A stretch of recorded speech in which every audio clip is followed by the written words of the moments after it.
Okay, so in this video, we're going to talk about dual coding theory, but first I want to give you some words to study for a later memory test.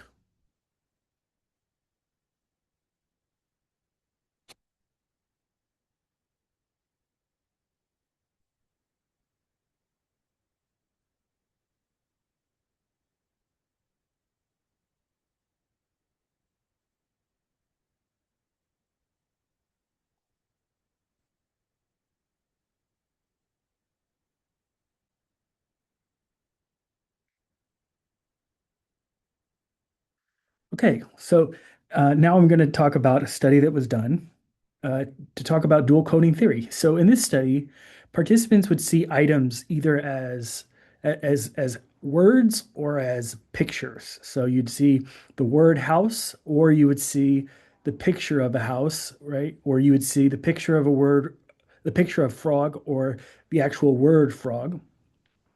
And then later during a memory test, participants were asked to recall as many as they could. What they found was that items that were studied as an image were better remembered than items that were studied as words. So you would find better memory when participants saw a picture of a house or a picture of a frog or a picture of a tree or a picture of a camera. And at this point, you can go ahead and recall as many of those items as you could from the study. Go ahead and pause it. Hopefully, you're back now. And what they found, if you notice that, so go ahead and count how many you got right or wrong, and uh, and then I wanted to point out that if you maybe you notice that some of those words were concrete words, words that you could actually visualize, and other words were words that you could not visualize. And so in another study, which is precisely the study we just did, right, the demonstration we just did, they found that concrete words were remembered better than abstract words, right? So maybe you found that as well, or maybe you didn't. But in the aggregate, right, generally what happens is concrete words get remembered better than abstract words. And so with this finding, with both of these findings, came what's called the dual coding theory.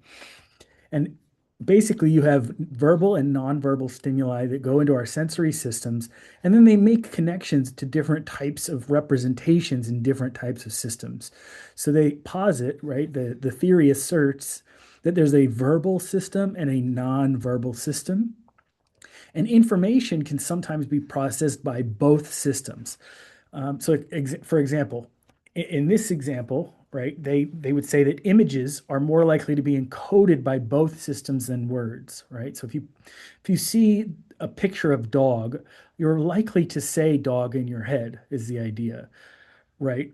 So I'm likely to say the word dog when I see a picture of a dog, but I'm not necessarily likely to imagine what a dog looks like every single time I say the word dog.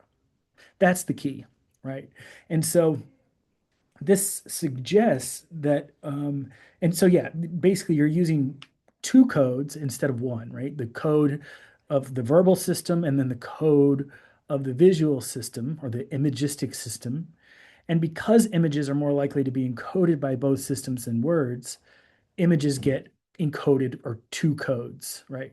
And so this suggests that people use multiple types of representations. Uh, but I wanted to point out there was a lot of skepticism about the existence of mental images. Um, and so, and I wanted to point out this study was done, this theory actually is, uh, the person who came up with this theory is Alan Pavio. I think I'm saying his name right, who was a bodybuilder, Mr. Canada at one point. So we have a bodybuilding cognitive psychologist, and he's a famous psychologist. Okay, in any case, so this study showed that suggests that people may use different types of mental representations, but there was a lot of skepticism about the use of images. And so in the next video, we'll talk about the great imagery debate.